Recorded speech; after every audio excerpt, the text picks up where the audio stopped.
the website analytics that we're talking about, like Google or whatever, is what we call quantifiable. It's numbers, right? It's how many people did this, how many people did that, where did they do it?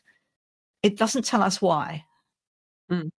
And so we can, we can create theories. Okay, so let's say the key call to action on the page is at the bottom of the page, which it often is, and most people don't see the bottom of the page. That means they don't see the call to action. So what we need to do is to try something different and test it. Welcome to Biz Help for You, the show that saves you the expensive learning curve by providing advice from industry experts in every facet of the entrepreneurial journey. Too many small businesses collapse. According to the U.S. Census Bureau, 20% fail within their first year, and less than 35% make it to their 10th anniversary. The goal of this podcast is to change that statistic. So if you're interested in learning more to be a successful entrepreneur, tune in today.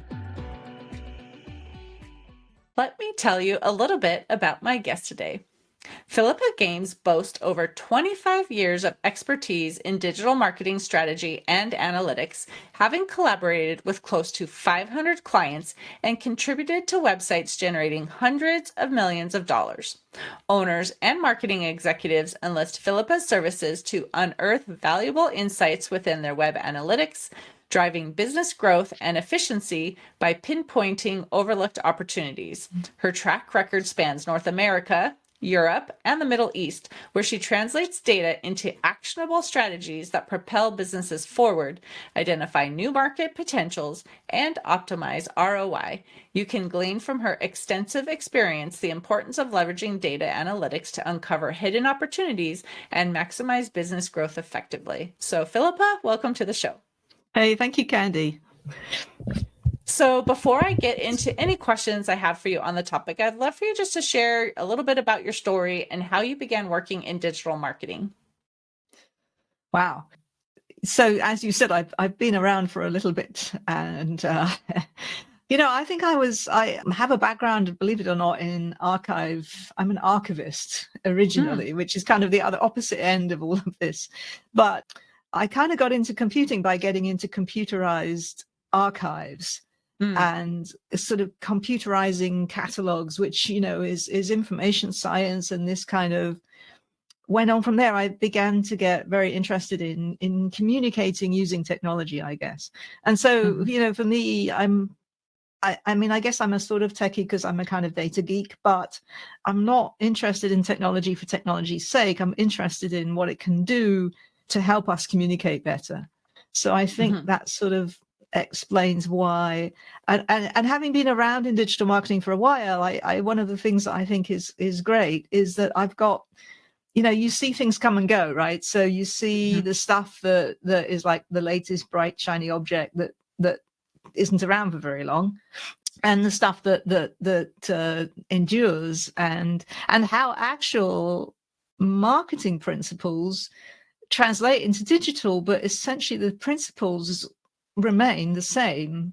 And so, people think about digital marketing as a whole different discipline, but in some ways it really isn't. It's just doing it a little bit differently. And the ways that we do it, constantly evolve.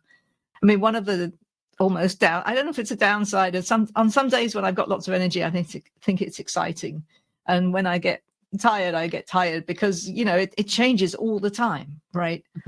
I mean, I love teaching, and I've taught at business schools around, and you can't give the same lesson twice without making sure that everything you're saying is still relevant and still up to date. And I mean, there's not a lot of disciplines maybe where that's as obviously in scientific research, that kind of field, but maybe other disciplines, maybe a little less so, Right. Well, even while you were talking, it just brought back memories of, me being in school and having to do research papers and going to the library and having to get microfiche and getting the stuff in, going, turning the little thing to find that page we had to look for, and now it's so much easier by doing like Google searches or, finding resources online. So I know just thinking through the years how that has made so much easier in terms of finding information. Well, and of But course, anyway, it brought back that memory. you could get, of course, these days you can get AI to write your paper for you, which may or may not be a good approach. We won't go with that. But, yeah, hopefully people are still doing their own work, but that's right. another topic, I guess, for Yeah. another day. But I would love for you to even talk about, a lot of times when people think of websites too, they think, well, that's kind of old school now. There's so many other things that we could do. There are apps and social media and all of that too. So I'd love for you to touch on first, like, why is it still important to have a website and the type of information they still should be putting on their website? So, I mean, it's a great question. I mean, one thing about social media that I think is a very common myth is that, you don't own your social media presence. And a lot of people think you do. It's part of what we call owned media, which is stuff you have full control of. But social media, I mean, you can control the content that you put onto a social media platform, but you don't control the way it looks. I mean, a given platform can change its look and feel at any point. And it can also change its terms and conditions about to what extent it owns what you put on there. Right. I remember that when Pinterest first started, I think their very first sort of terms and conditions said that they actually, anything you post, they then own and have the rights to, which of course there was a huge outcry about. And but I do know people who, for example, have been banned from social media because you can complain. Like, you can complain to Facebook about any given page, business page, for example, that the owner has done something bad. And I mean, I know one guy whose all his links to his e-commerce site got frozen because somebody complained to Facebook. And the problem is that you can't just call Facebook and say, okay, let's talk about this. So and it took him several months to get his links back, and it was quite an established site with a lot of visitors. So I mean, that was a huge economic hit. So there is that. There is the control issue. Apps take, I mean, a lot of development. I mean, typically the average person with the average phone doesn't use most of the apps that they have on their phone very often. So an app really only works if you've got a very compelling reason why somebody's going to use it on a regular basis, going to justify all your development and promotional costs. And of course, some apps do work that way. I use my banking app a lot, for example, or something like that. But you have to think about the use case for an app. With a website, clearly you've got full control. You own it. You can control what it looks like. And in addition to people who hopefully are going to buy your stuff, one of the other things that a website does is it's your corporate presence in the world, and people come to your website to check you out, and a lot of businesses don't take this into account. So for example, I know people where if you go to your bank for a loan, the bank is likely to check out your website these days to see what you say. And I actually know businesses where I know a business, for example, I had a business in one of my programs recently where they'd been denied an insurance policy because of something that their website said about something that they were doing. And they, this stuff you wouldn't necessarily think about, but people, it's part of people who are not about to buy from you, but people who are going to do some sort of business with you, doing their due diligence. And so you have to bear in mind that there are wider audiences for your website than just potential customers. Right. So how could someone use information that they can get regarding how their website is being seen, used, whether it's different countries or genders or, ages and things like that, to actually make their products and services more attractive to those that they are trying to target? Yeah. So now you're talking about analytics, website analytics, which is one of my favorite specialties in what I do. The best known program for that is Google Analytics. But Google Analytics has a reasonably new version called Google Analytics 4, which a lot of people aren't too happy with because it's much more complicated than the previous version. I have to say, as somebody who specializes in it, it's very, very powerful, and it's much more powerful. It's very customizable. So you can tell all sorts of really interesting things about your own website if you customize it. Out of the box, it won't necessarily do what you want. in that specific sense. So it's a great program, but an analytics tool. So there are other tools. In Europe, Peerweek is very popular, for example, but it tells you what people do on your website. So where they go, what they interact with. You can tell really interesting things like how much, if you have video, how much of the video do they watch?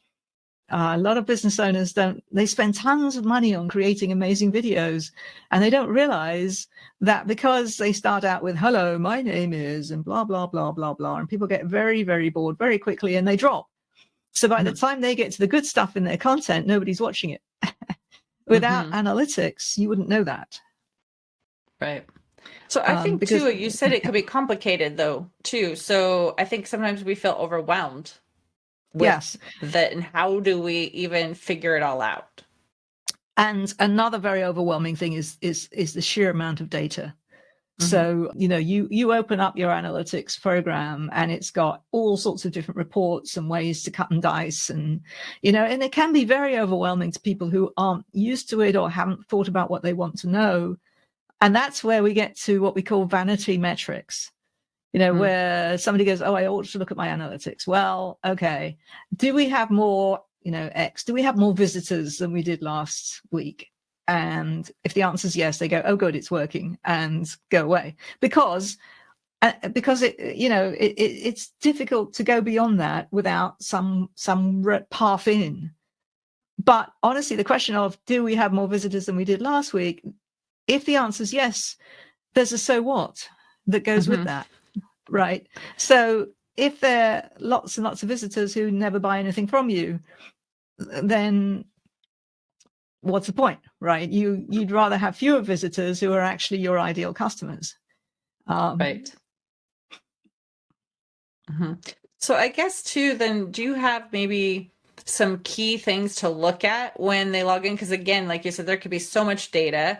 How do we know what is the most important to really look at? How do we filter information to find what we need? Again, because like you said, you could go in there and not even know where to begin. But that goes to your business strategy. I mean, so you've got to know what you want your visitors to do. So I kind of have a saying that every page of your website should have a strategy. So not just, the website overall, but it's actually really important to know what you want somebody to do as a result of seeing every single page.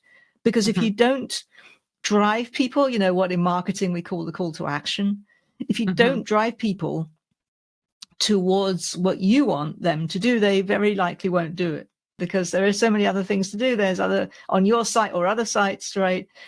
And I've seen that a lot. And often business owners will say, but look, it's right there.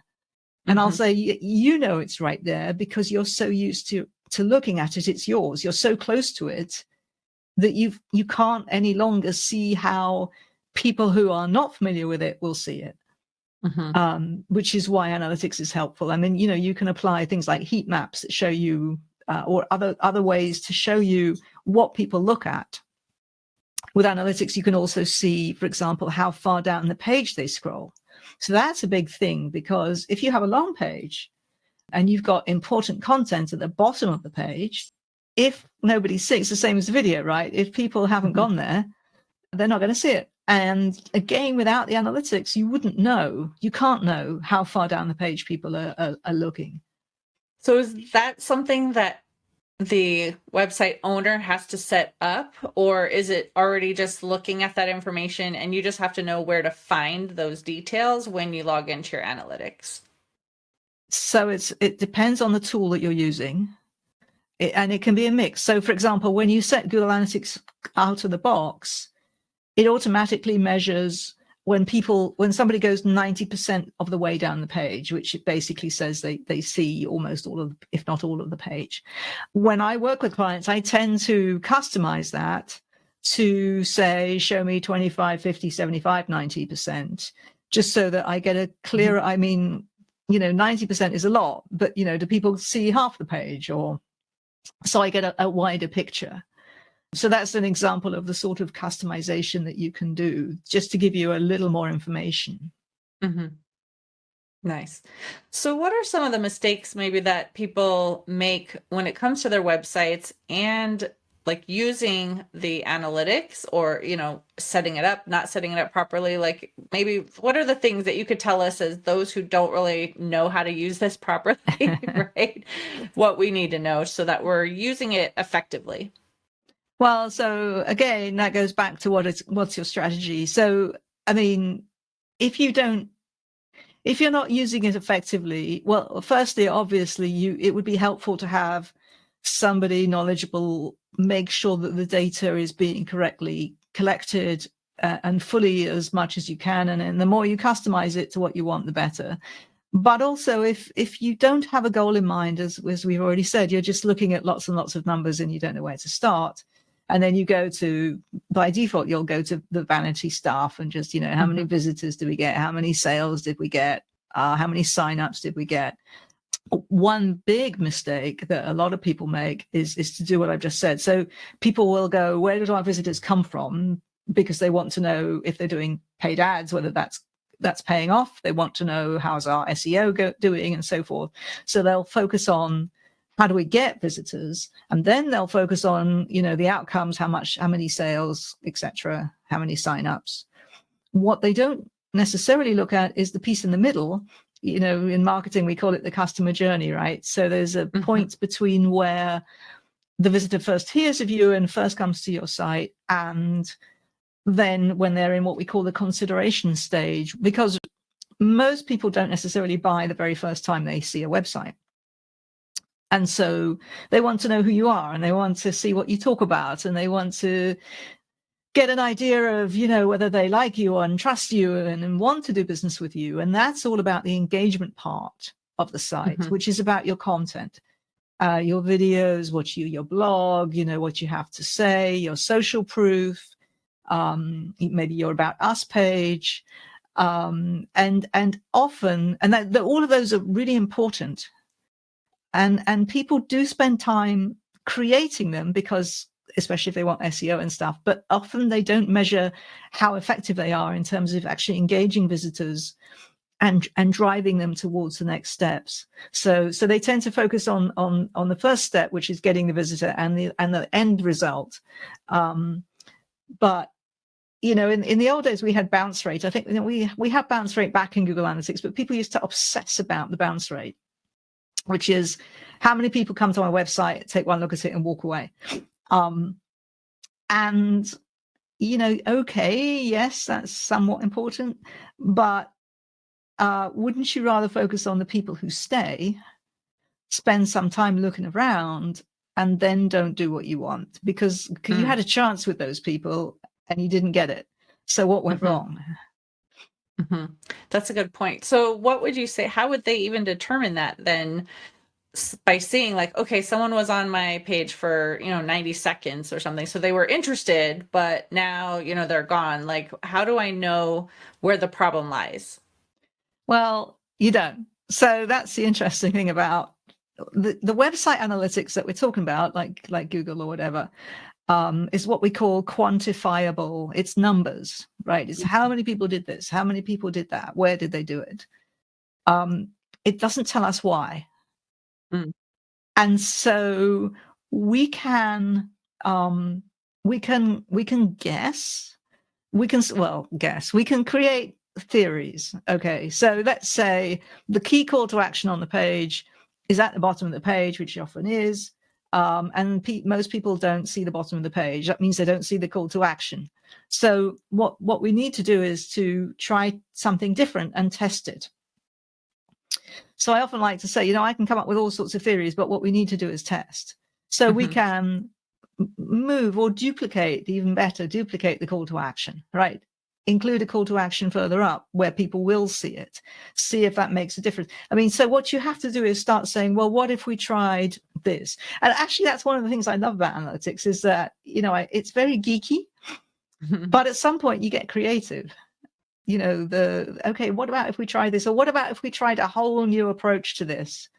But often, if you really want to know things like that, you need to include what we then call qualitative analytics as opposed to quantitative, which is which is the intangibles that you need to actually ask users. So you can combine it with, some actual user focus work. You have a focus group or surveys or asking current customers. If you have a new website, a great thing to do can be to ask people who haven't seen it. I mean, it can be your friends, doesn't matter, but somebody who hasn't seen it before, give them a task to do on the site, and then stand behind them. I mean, don't obviously influence them in any way, and watch what they do and watch where they get stuck. Or say, find this or carry out an action that you can do on the site and see what happens. That can be really, really helpful. Mm-hmm. That's a great tip too. I don't know if I never even thought of that. I mean, we created a new website last year, had to update things, and I had some insight from the designer, and they suggested some things, and I said kind of what I needed, but never thought of saying, hey, could you go find out how to do X, or can you find this podcast episode, or something like that. So I think that's a really good tip to put out there, like have someone else do it, and as you're monitoring them, then you can see like, oh, I thought this would be easy, but right. It's not. Well, and the point is, as I said earlier, you get so close to your own stuff. I mean, you've planned it, you've been thinking about it for a long time, you've been working with a designer. It's really no longer obvious to you how the rest of the world's going to see it, and it's not your fault, but it's really worth testing. Well, and earlier you mentioned SEO a couple times too, and I would love for you maybe to share a tip or two that would help us improve our SEO on our own website so we can be found. So then we can use the analytics, right, to say someone did find us and now what happened afterwards. Right. And I should say, really off the bat, I'm not an SEO expert. I know enough to be dangerous, but my key thing is strategy and analytics. But SEO, I mean, what Google, which is clearly also the main search engine, emphasizes is good quality content. So it's not about cramming as many keywords as you can on a page. That's very old and no longer the case. In fact, it's counterproductive. But to think about having pages which are centered around a concept, a keyword, and do some research, like what are our users, what are the people that we want to see our stuff looking for. One of the things that's important is to think about the language and the words that your customers and your prospects use, because occasionally that can be different, especially if you're in a more technical industry. Right, that can be different than the way you would think about it. Right. So, I mean, even something like accountants, right? Accountants have a whole load of jargon. Exactly. I was thinking that we have to sometimes use just plain English. Don't use like these business terms. Because your users may well not be going to a search engine and typing in a load of accountant language. So really being aware of that can be very useful.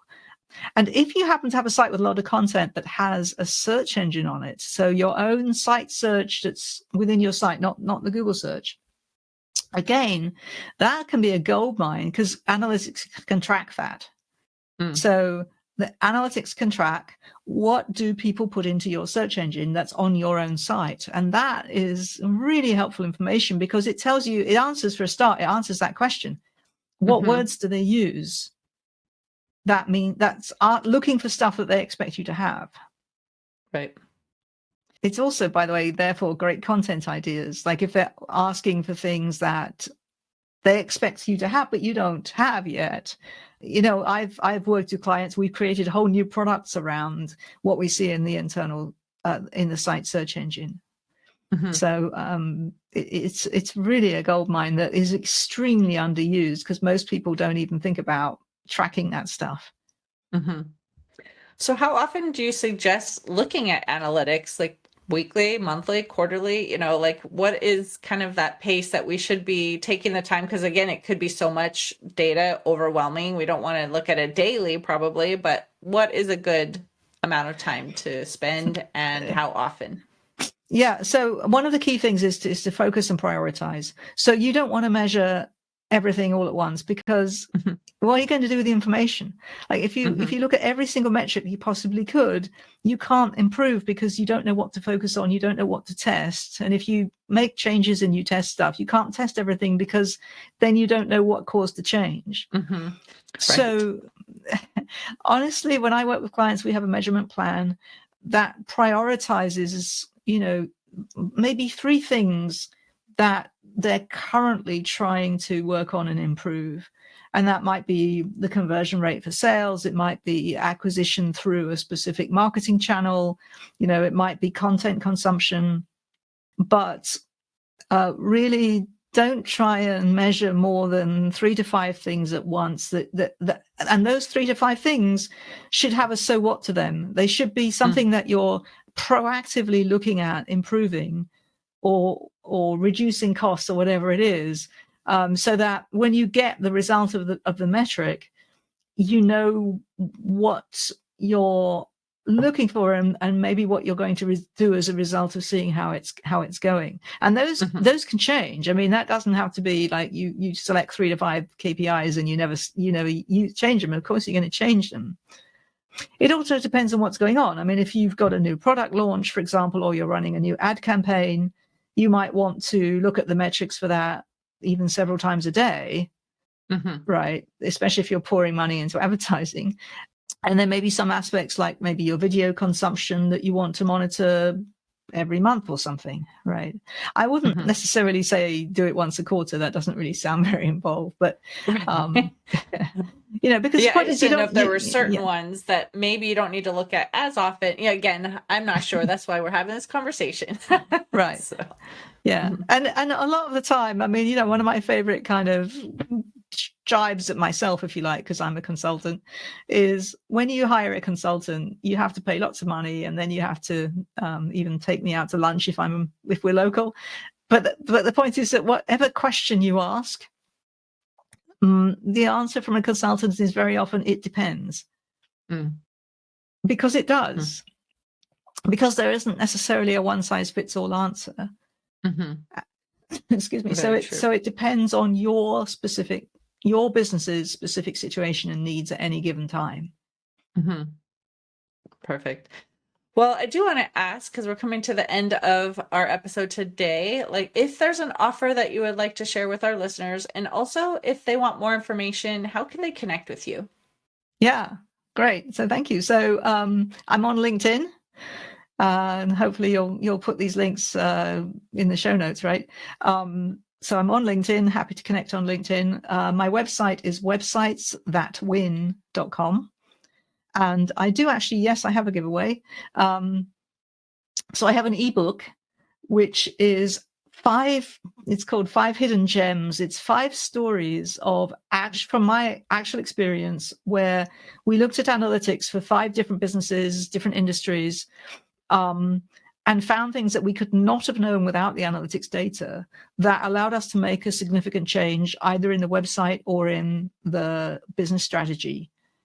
And my goal, it's all in English. There's no charts. There's no analytics in it. It tells you a little bit about how to find the data that I'm talking about in English, if you want, but it's non-techie. It's designed for business owners, and my goal is to give business owners some inspiration. Like, it explains what the situation was and what we looked at, and to give them some inspiration to maybe say, I wonder if that could be happening on my site, or if I could apply that to my site.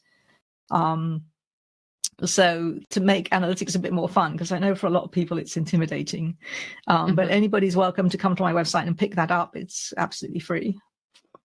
Perfect.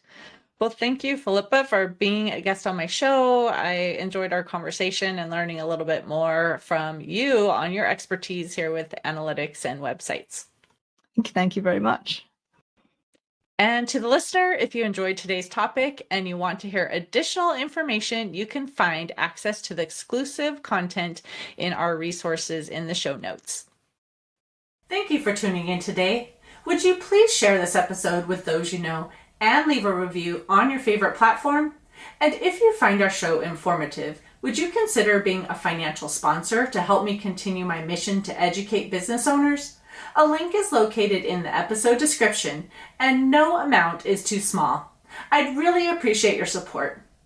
If you are interested in connecting with our guest and receiving the offer they had to share, a link to our resource page is in the show notes.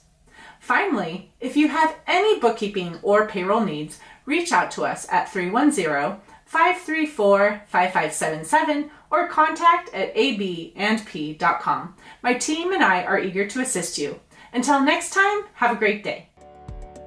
Thank you for listening to Biz Help for You. Please join your host, Candy Messer, again next time. Have a terrific day.